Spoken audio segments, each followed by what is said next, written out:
Hello बच्चों। तो आज हम करेंगे chapter 6 lines and angles. Class 9 का एक चैप्टर है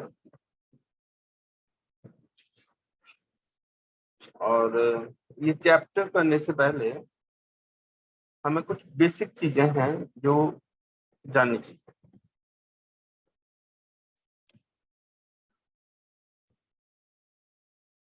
वो क्या है मैं आपको एक एक करके बताऊं।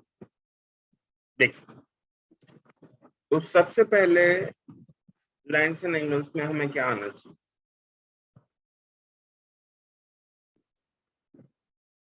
ये देखिए, सबसे पहले आने चाहिए हमें बेसिक टर्म्स एंड डेफिनेशन। कौन कौन सी? लाइन सेगमेंट क्या होता है, रे क्या होती है, क्या, और लाइन क्या होती है। अच्छा, कोलिनियर पॉइंट्स क्या होते हैं, नॉन कोलिनियर पॉइंट्स क्या होते हैं। ठीक है, और क्या आना चाहिए, एंगल्स। एंगल्स क्या होते हैं, ठीक है, आर्म्स, वर्टिसेस, वर्टेक्स या वर्टिसेस प्लूरल फॉर्म, ये क्या होती है। और क्या आना चाहिए हमें, और हमें आना चाहिए acute angle, right angle, obtuse angle, straight angle, reflex angle. क्योंकि ये सब पुरानी चीजें, ठीक है, 9th स्टैंडर्ड की चीजें नहीं है। That is why I am not giving explanation. मैं सिर्फ आपको रिमाइंड करा रहा हूँ कि ये चीजें आपको आनी चाहिए। अगर इनमें से कुछ चीजें जो आप भूल चुके हैं, कोई बात नहीं, आप मेरे से पूछ सकते हैं। मैं आपको उसी स्टैंडर्ड की क्लास से वो चीजें शेयर कर दूंगा, कोई इशू नहीं। बट ये चीजें आपको आनी चाहिए। अगर आपको ये चीजें नहीं आती तो आपको बहुत दिक्कत होने वाली है इस चैप्टर में। ठीक है, तो इसलिए बी ऑनेस्ट। और नहीं आती तो मुझे बताओ, और आती हैं अच्छी बात है, एक बार और रिवाइज करते रहो।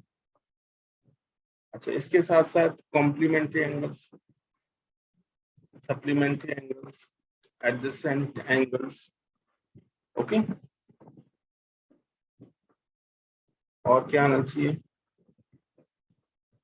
Yes, linear pair, vertically opposite angles, ठीक है। और क्या आना चाहिए, इंटरसेक्टिंग लाइंस, पैरेलल लाइंस, ठीक है। इंटरसेक्टिंग लाइन हमें पता होनी चाहिए, पैरेलल लाइंस हमें पता होनी चाहिए, ठीक। इसके बाद पेयर्स ऑफ एंगल्स, यानी कि लीनियर पेयर ऑफ एंगल्स, ये भी हमें पता होना चाहिए कि लीनियर पेयर ऑफ एंगल्स किसे कहते हैं, ओके। तो वैसे तो जब मैं क्वेश्चन कराऊंगा तो ये सारी चीजें ऑटोमेटिकली रिवाइज होंगी, लेकिन फिर भी अगर पहले से आपको पता है तो much better. Axiom 6.1, if a ray stands on a line, then the sum of two adjacent angles so formed is 180 degree. एक जरूरी इंफॉर्मेशन है, याद रखना, आपकी बुक से ही करा रहा हूँ, तो आपकी बुक में आपको मिली जाएगी ये चीजें, ठीक है। आगे देखते हैं, ये एडजस्टेंट एंगल्स के कुछ एग्जांपल दे रखे हैं फिगर्स में। ये दूसरा एक्सियोम है, sum of two adjacent angles is 180 degree, then the non-common arms of the angles form a line. इसके बाद एक थ्योरम दे रखी है, if two lines intersect each other then the vertically opposite angles are equal. तो हम use करेंगे ये theorem, और पहले ही क्वेश्चन में यूज करेंगे, याद रखना।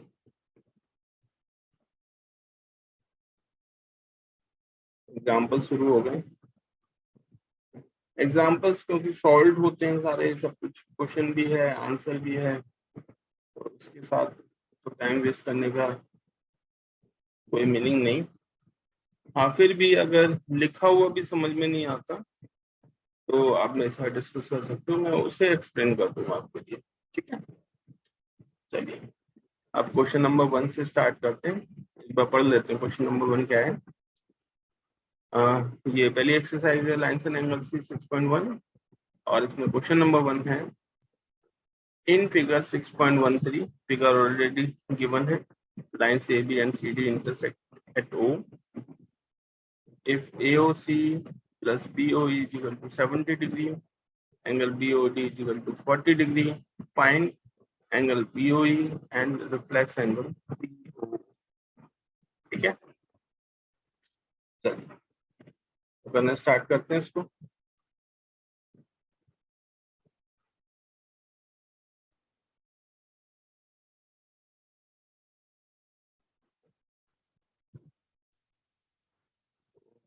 थोड़ा सा जूम कर दिया है क्वेश्चन को, जिससे कि अच्छे से आप देख पाए, फिगर भी थोड़ी सी बड़ी, अच्छे से आप समझ पाए। अब इसमें आप देखिए कि दो लाइनें, कौन कौन सी दो लाइनें हैं। एक लाइन है AB और दूसरी लाइन है CD। तो एक लाइन AB है और दूसरी लाइन है CD। ये दो लाइनें AB और CD, और ये लाइनें एक दूसरे के साथ इंटरसेक्ट कर रही हैं पॉइंट O पे। ओके, यानी वर्टिकली अपोजिट एंगल बनेगा। जैसा कि मैंने बताया था कि भाई वर्टिकली अपोजिट एंगल्स को हम पहले क्वेश्चन में ही यूज करेंगे, और वर्टिकली अपोजिट एंगल्स इक्वल होते हैं। ठीक है, हमने पढ़ा भी था और मैं बता भी रहा हूँ अगर आपको याद ना हो तो। चलिए करते हैं क्वेश्चन स्टार्ट। तो सबसे पहले क्या करना है, सबसे पहले जो हमें दे रखा है पहले वही लिखते हैं।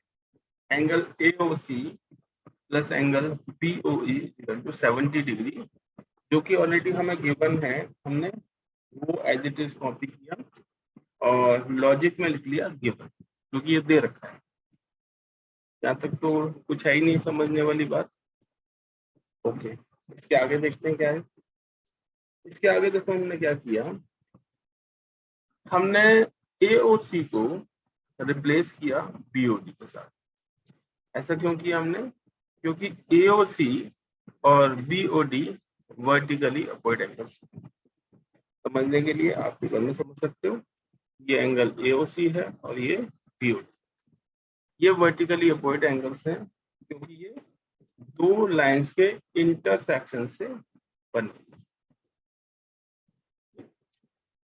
ठीक है, ओके। इसके बाद अब क्योंकि एक एंगल हमें गिवन है तो हमने भी उसकी वैल्यू सब्स्टिट्यूट कर दी। जो BOD है वो हमें गिवन है, हमने उसकी वैल्यू लगा दी 40 डिग्री। अब तो एक सिंपल इक्वेशन है, 8th में बड़ी इक्वेशंस आप लोगों ने सॉल्व की हैं चैप्टर 2 में। ठीक है, तो वैसी इक्वेशन है तो आसानी से सॉल्व हो जाएगी, कर लेते हैं। तो angle BO is equal to हो जाएगा 70 degree minus 40 degree is equal to 30 degree. तो एक चीज जो हमसे पूछी थी वो हमने कर दी। अब दूसरी चीज है जो हमें फाइंड करनी है, वो है रिफ्लेक्स एंगल COE। तो COE कौन सा है देख लेते हैं एक बार फिगर में। COE है, अच्छा पहले इसको हटा देते सबको। ओके, तो COE हमारी ये वाला एंगल, लेकिन हमें इसका रिफ्लेक्स एंगल चाहिए। तो रिफ्लेक्स का मतलब ये है कि हम इसे ऐसे कैलकुलेट करेंगे। ठीक है, यानी पहले COE फाइंड करेंगे और उसे फिर 360 से माइनस कर देंगे तो हमें नीचे रिफ्लेक्स एंगल मिल जाएगा। चलिए तो पहले COE फाइंड करते हैं। COE फाइंड करने के लिए सबसे पहले क्या करेंगे हम, सबसे पहले हम लीनियर फिगर का वो निकालेंगे, लीनियर पेयर की हेल्प लेंगे।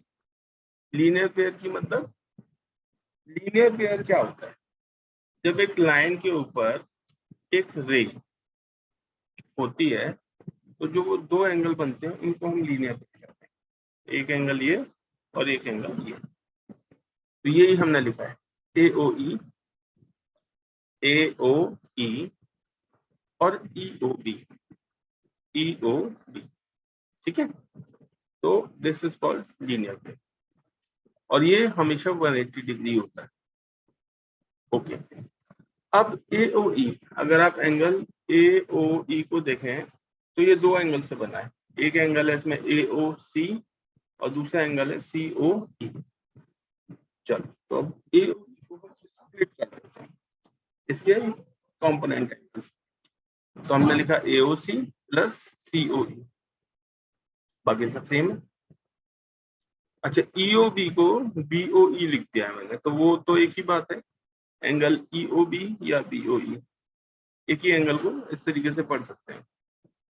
ओके, वो डिपेंड करेगा कि आप E से स्टार्ट कर रहे हैं या B से। अगर आप E से स्टार्ट करेंगे तो आपका एंगल हो जाएगा EOB, और अगर आप B से स्टार्ट करेंगे तो ये हो जाएगा BOE, तो वो एक ही बात है। चलो, अब क्या करें, अब देखिए AOC प्लस BOE हमें दे रखा है, तो अब हम यूज करेंगे एसोसिएटिव प्रॉपर्टी। तो एसोसिएटिव प्रॉपर्टी यूज करने से क्या होगा, तो इन दोनों को हम साथ में लिख सकते हैं, और जब इन दोनों को साथ में लिखेंगे तो फिर इसकी वैल्यू को सब्स्टिट्यूट कर सकते हैं, तो 70 है। तो अब हमने angle AOC plus angle BOE को 70 डिग्री लिख दिया, और अब ये वापस से एक सिंपल इक्वेशन है जिसमें आप 70 को उधर ले जाके राइट हैंड साइड में ले जाके माइनस कर सकते हैं और एंगल COE कैलकुलेट कर सकते हैं। चलिए कर लेते हैं।